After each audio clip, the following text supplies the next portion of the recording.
Today's forecast for you, hot. How hot? It's hot. Damn hot. Surely you exaggerate. I'm melting! Melting! Okay, maybe not. Denver's in for the hottest week of the year. Western Colorado has good reason to worry about wildfires.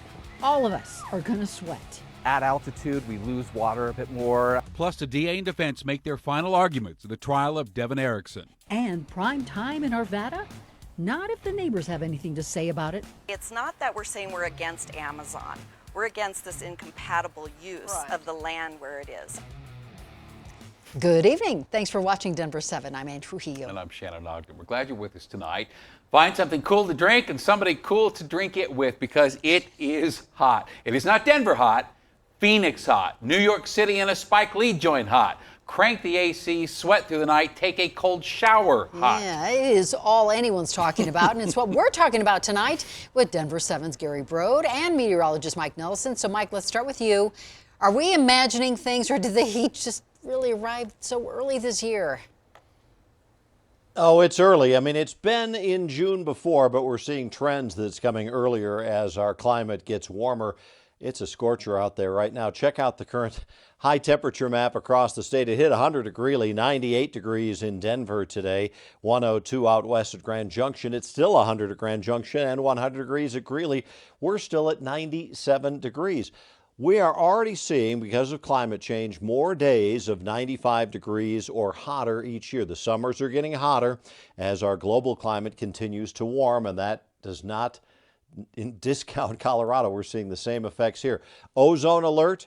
We have hot weather conditions out to the west with heat advisories over much of the western United States. Look at the numbers out there right now. 103 at Salt Lake City. Vegas is at 108. Now at LAX down in Los Angeles, they're getting a bit of a sea breeze. So at 73 there at the airport. But inland in California, it's well up into the triple digits. And the drought conditions continue. That hot, dry soil, all of the energy from the sun goes into warming the air rather than evaporating any moisture. We're lucky on the eastern plains to be drought-free for right now. But the next few hot days are going to really dry out our soils. We may see that drought kind of creep back in across eastern sections of the state. I do have some hope in the 7-day. I'll share that with you in a few minutes. All right, we'll see for some hope in a little bit. And take a look at this. Plum Creek Parkway in Castle Rock buckled this afternoon. Now, it's not exactly uncommon in the summer. All the same, we'd recommend steering clear of that for the time being. Now, more people turning on their ACs means more strain on the power grid. Denver7's Gary BRODE continues our in-depth coverage with that part of this story. Gary? Yeah, Shannon, earlier today, about 2,500 people in this Commerce City neighborhood were without power that has since been restored. But I did speak to an XL spokesperson who tells me that over the next few days, they are not anticipating a lot of outages. However, they are going to treat this like it's a winter storm. If you're not at a pool for the next few days. We were swimming all day, right, Titi? It's so fun. Inside with the AC cranked is the next best thing, as safety becomes a concern under these extreme conditions, says ER Dr. Todd Clark. The things that you did last week, you want to go out and do it again because it was so much fun. You can't do that the same way this week because your body just hasn't adapted to the heat. This putting the pressure on energy companies. An XL Energy spokesperson says they're ready for the heat. As the system, as I mentioned, it's really just monitoring how it's holding up with the usage that our customers are putting on that system. The hot temperatures are really, impacting generation, impacting demand, impacting water, and all of this together is a potential recipe for power outages. CU Boulder Assistant Professor of Architectural Engineering, Kyrie Baker, says the heat our neighboring states are also getting can and will likely have an impact on our AC. So this means that we're, if we don't have enough generation in the state, we're going to have to import power. But that's going to be increasingly challenging as other states are also going to have increased demand. XL says we won't be seeing massive energy bills like the ones in Texas months back, but a slight increase is possible. They recommend a few ways to help your wallet and the power grid. Turning your air conditioning up a couple of degrees, using ceiling fans if you've got those, running your high use appliances like your dishwasher, washer, dryer, those appliances maybe later in the evening and not right in the middle of the afternoon. As I mentioned, power in this neighborhood has been restored as of about 5 o'clock this evening. I did reach out to XL to find out what the cause was, to see if it was weather related. They tell me they are not sure at this time. Reporting live here in Commerce City, I'm Gary Brode for Denver7. All right, thank you, Gary. There are a few things you can do to make life more bearable this week. And you know the obvious ones: to stay hydrated, close the windows, use box fans, eat some ice cream. Not all the ice cream, or I don't know, come to think of it, that's probably a good idea regardless of the weather. Amen. Now, CNN has compiled some slightly less conventional tips. For example, if you are fortunate enough to have a basement, consider sleeping down there instead. Of course, heat rises. Use cold washcloths on your wrists and neck, hitting the blood vessels. That will help cool you down. Also, consider cooking in the morning and turn on the fan while you're doing it.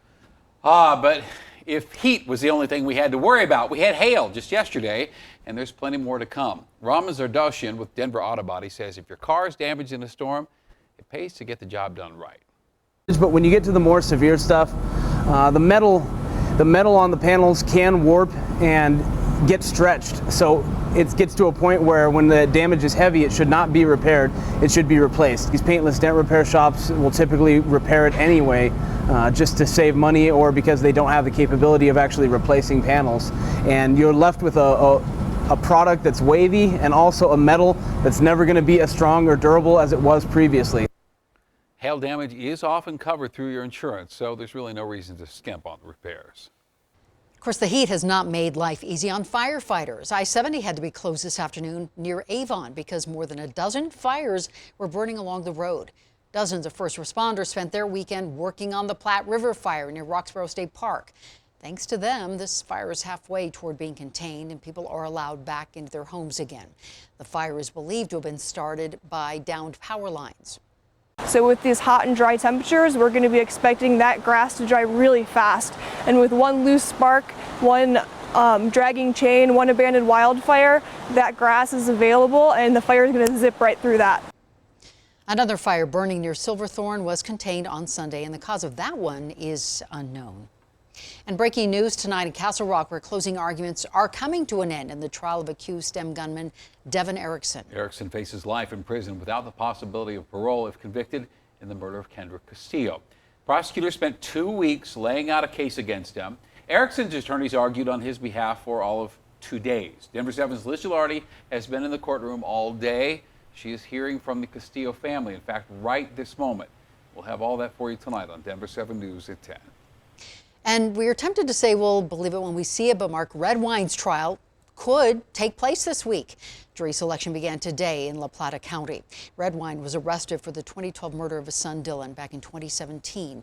2 previous trials were called off because of coronavirus. Redwine has consistently denied he's responsible for his son's death. Congressman Joe Neguse has introduced legislation to ban the use of ketamine in arrests and within jails and prisons. Now, this is going to be a hard sell. Colorado recently passed a bill that requires measures to be taken to ensure people receive the proper dose according to their weight. The law also forbids police from influencing paramedics administering this drug. One of the world's most successful companies is receiving a chilly welcome in Arvada. As Denver7's Ivan Rodriguez reports, the locals are more than happy to shop with Amazon. They just don't want to live near them. For one group of volunteers in Arvada, their mission is clear. Enough is enough. A 24/7 Amazon distribution center? Renee Stark and her mother Alice have spent months trying to stop an Amazon distribution center from coming to West Arvada. It would take out, a bunch of the natural area over there. It's like 36 acres with a 25-acre parking lot, the biggest in all of Arvada. 24/7, not noise and lights and pollution. I mean, it isn't a fit for the area, and that's the ultimate thing. It's incompatible use. So far, they've gathered more than 9,000 signatures against the project. Why would the city of Arvada annex property to make it work against the residents and for a business? Arvada's Community and Economic Development Department says it hosted 2 community meetings to gather input and even created a webpage for people to learn more about the project.